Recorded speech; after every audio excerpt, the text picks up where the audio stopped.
Hello everyone mga ka-sisters, andito ako ngayon sa aking garden. Mula nang naitanim ko yung mga gulay ay araw-araw na lang ako dito sa garden at syempre kailangan natin alagaan ng mabuti yung mga gulay, diligan araw-araw dahil kung magtanim lang naman tayo ng gulay na hindi natin diligan araw-araw ay siguradong wala tayong makukuhang bunga. At sa lahat ng mga tanim pala mga ka-sisters na itinanim ko itong sigarilyas o balagay ang unang nagkaroon ng bunga. Araw na lang gaani.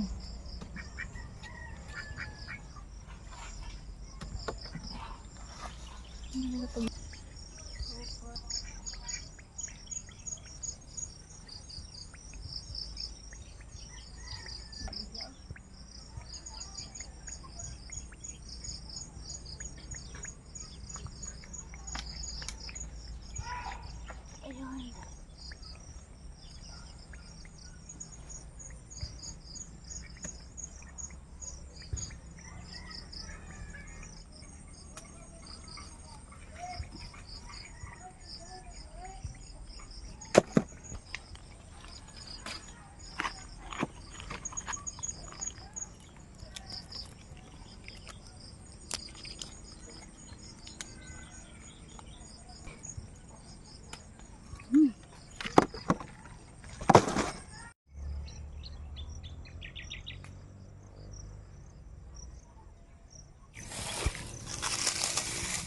Yung kalabasa natin walang dilig kaya ang kanyang turunglan patay ron.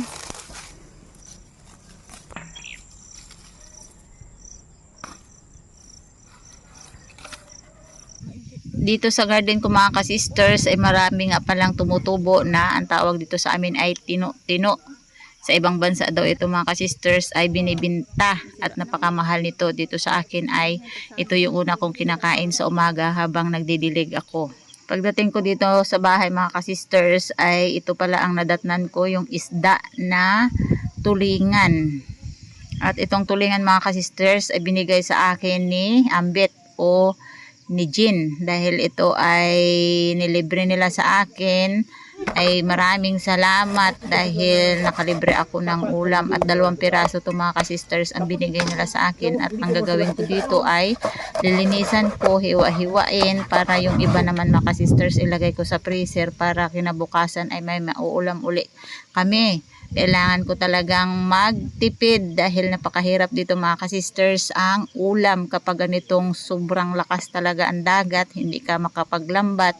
So tipid-tipid lang sa ulam. Kaya gagawin ko dito sa tulingan ay kukuha lang ako ng pangsahog sa mga gulay na kinuha ko doon sa garden.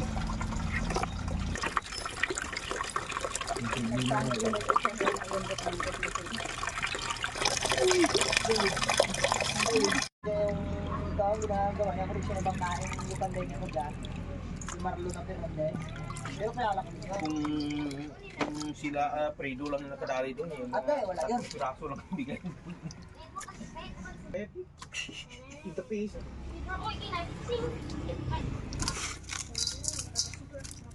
Manabok ako.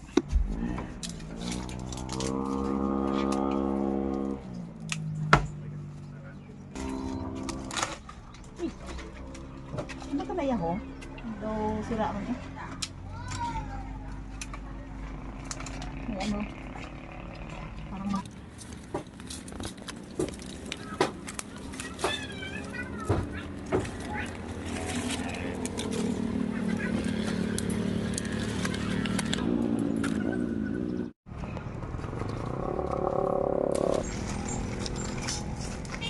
ay, nabali ng isang pan.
Ha?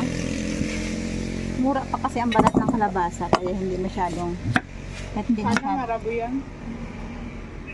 kahit di mo ubusin yung balat ng kalabasa ay okay lang yan.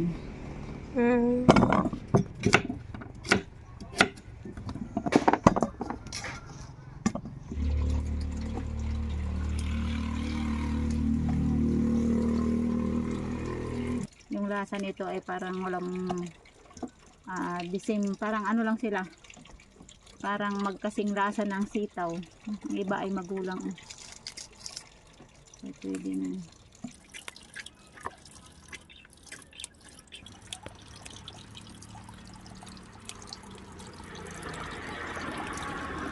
Pwede ka na yan? Ay, ano ba? Magulang na ang iba.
Nagpapaksiw ako sa tuyo na kamyas.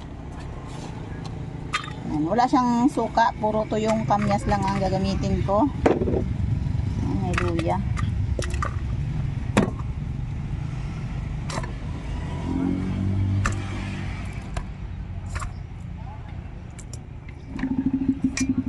Ayan.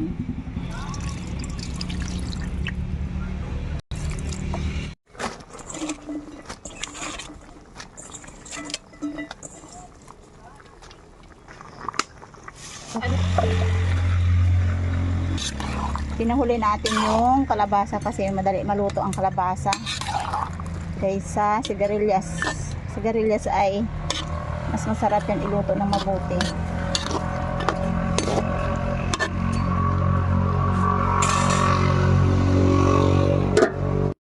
Lagyan natin ang kunting paminta. Paminta patis. Lagyan natin ang kunting magic bitchin. Oh, hindi. Lagyan natin ang kunting Ajinomoto para yung lasa ay mas masarap. Mga sanay maglagay ng bitchin. Yan, kailangan talaga nila yan.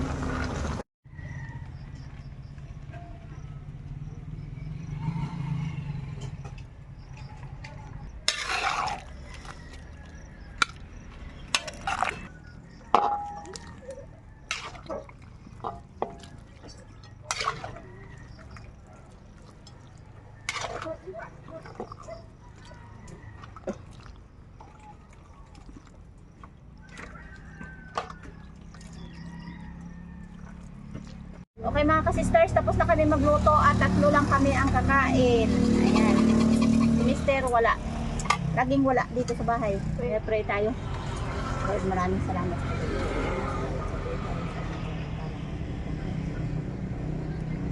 Amen. Kain mga kasister. Hindi mawala si Bisitang Langaw. Laging nagadalaw.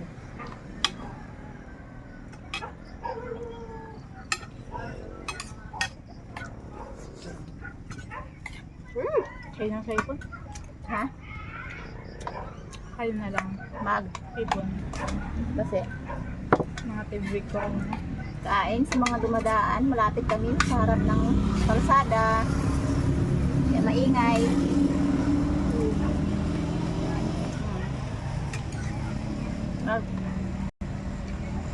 Lahat ng dumadaan, nakikita. Nakatingin din sa atin.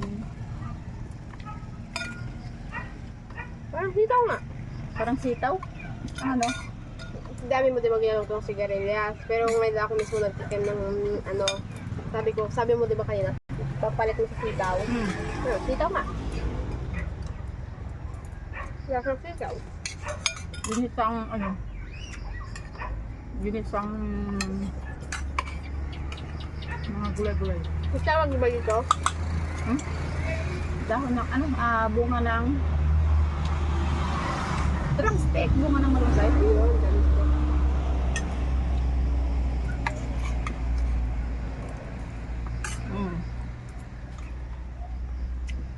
May 3 pirasong okra, hindi ko na pinakita. Kasi konti lang naman.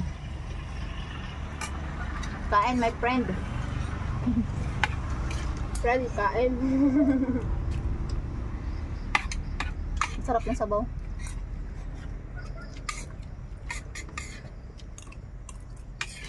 Malasa.